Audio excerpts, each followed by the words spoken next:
where the European colonization truly begins.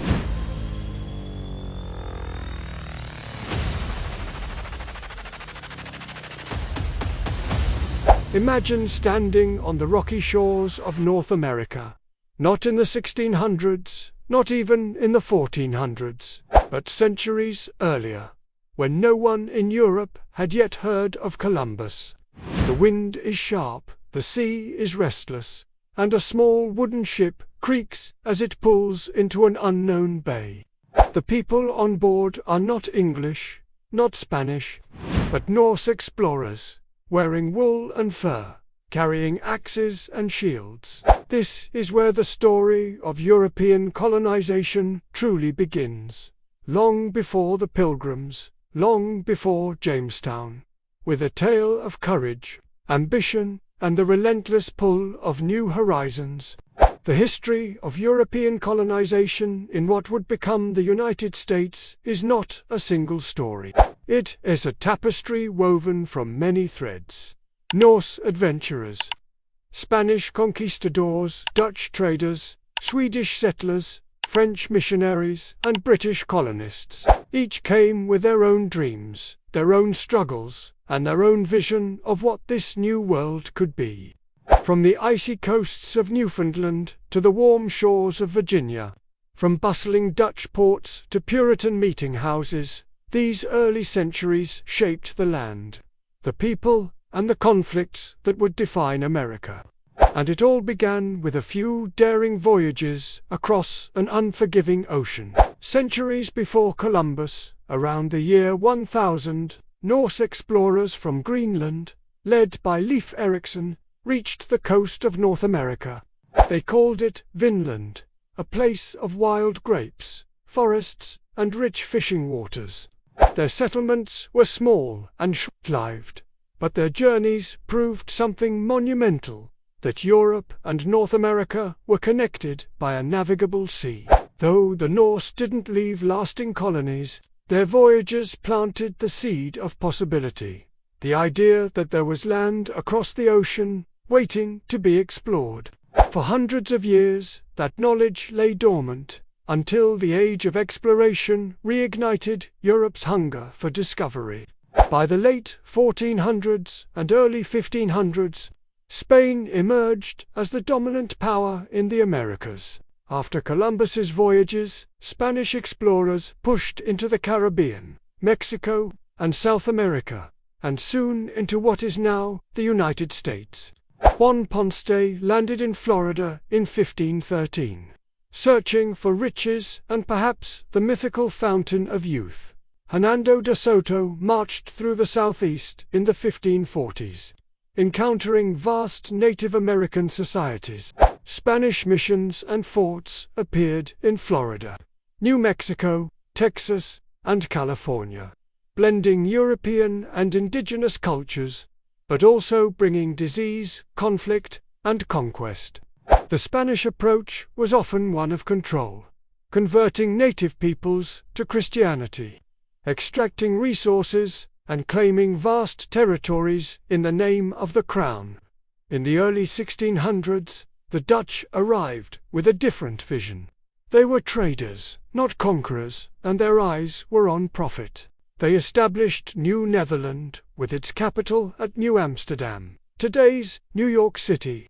The Dutch welcomed settlers from many backgrounds, creating one of the most diverse colonies in the New World. They traded furs with Native Americans, built bustling ports, and laid the foundations for a city that would one day become a global hub. Not far from the Dutch, the Swedes carved out New Sweden along the Delaware River in 1638. It was small, but it introduced something lasting: the log cabin, a building style that would spread across the frontier. Though the Dutch eventually took over New Sweden, the Swedish settlers stayed, blending into the cultural mix of the mid-Atlantic. The French focused their efforts further north and inland. They explored the St. Lawrence River, the Great Lakes, and down the Mississippi. French traders and missionaries built relationships with native nations, often relying on alliances rather than outright conquest. In places like Louisiana, Detroit, and Quebec, French culture left deep roots in language, religion, and law. Their presence in the interior would later shape the balance of power in North America. But it was the British who would leave the most lasting mark on what became the United States. In 1607, they founded Jamestown, Virginia, the first permanent English settlement in North America. Life in Jamestown was brutal. Disease, hunger, and conflict with local Powhatan tribes nearly wiped out the colony. But tobacco changed everything. This cash crop turned Virginia into a profitable venture, attracting more settlers and fueling the growth of the southern colonies. Further north, the New England colonies were shaped by Puritan ideals. The Pilgrims landed at Plymouth in 1620, seeking religious freedom. They built tight-knit communities centered around churches and town meetings. New England's rocky soil and harsh winters made large-scale farming difficult, so the economy turned to fishing, shipbuilding, and trade. Education was valued, and literacy rates were high, laying the groundwork for a culture of debate and self-governance. The Middle Colonies, New York, New Jersey, Pennsylvania, and Delaware were a blend of cultures, religions, and economies. Fertile land supported farming, while ports like Philadelphia and New York became centers of commerce.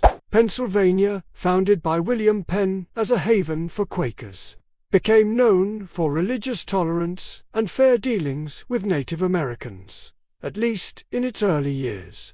The southern colonies, Maryland, Virginia, the Carolinas, and Georgia, relied heavily on agriculture. Plantations grew tobacco, rice, and indigo, often using enslaved labor. The warm climate and long growing season made the South wealthy, but also deeply dependent on a system of servitude and slavery. Religion was a driving force in many colonies. Puritans in New England sought to build a city upon a hill. Catholics found refuge in Maryland. Quakers thrived in Pennsylvania. Religious diversity sometimes led to tolerance, and sometimes to conflict. Over time, the colonies became a patchwork of beliefs, influencing laws, education, and community life. Colonial governments varied, but most had some form of elected assembly. In Virginia, the House of Burgesses gave settlers a voice. In New England, town meetings allowed citizens to debate and decide local issues. While the colonies were still under the authority of European crowns, these early experiments in self-rule planted the seeds of American democracy. From the earliest days, labor was a constant challenge. Many settlers came as indentured servants, working for years to pay off the cost of their voyage.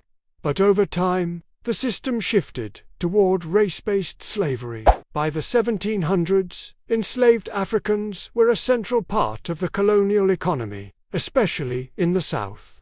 This system would shape the nation's history for centuries to come, leaving a legacy of inequality and struggle. From Norse explorers braving unknown seas to British colonists building towns and plantations, the story of European colonization in America is one of ambition, conflict, and transformation. Each group, Spanish, Dutch, Swedish, French, British, left its mark on the land and its people. They brought new languages, religions, technologies, and ideas, but also disease, displacement, and systems of oppression. By 1754, the colonies were thriving, diverse, and increasingly self-reliant. Yet beneath the surface, tensions were building. Tensions that would soon erupt into a struggle for independence. The centuries between 1075 and 1754 were not just a prelude to America's birth, they were the crucible in which its identity was forged.